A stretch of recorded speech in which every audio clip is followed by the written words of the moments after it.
At this point in the story, you'll read as I express and share the difficulties and challenges of saying goodbye to my son, which was unbearable. The time neared. I would say a week before I was about to leave. I spent every day with him after my plea deal. I just wouldn't. I didn't let him sleep anywhere else but with me, and he was just unbearable.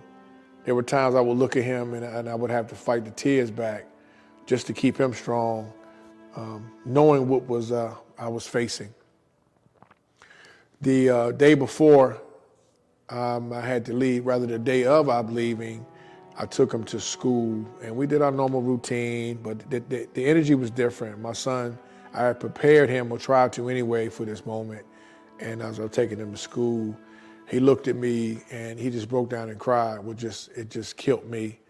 And we didn't make it to school that day. We left school, I kept him with me. We went to Chick-fil-A and spent time together there and talked and shared. It's just a crippling moment that has really stuck with me for the rest of my life and pushed me to never take those that you love for granted, opportunities for granted, having gratitude and humility.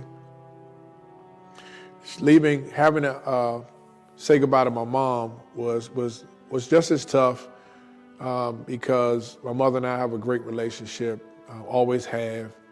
But as always, my mother is a very strong woman and never gave me any energy other than God's grace, prayer, and I'm gonna make it happen, and you'll be just fine and be home shortly. But for me, it was internal misery because I knew the pain that I caused her, and I knew the pain that she was going through. You know, hey, I'm her firstborn, and we went through a lot together.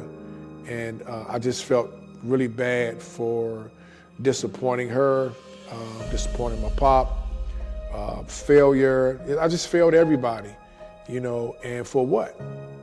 For my own ignorance, for my own gain. You know, so those moments continue to stay with me. And again, I always go back to how God uses situations to bring us closer to Him, and He's definitely done that.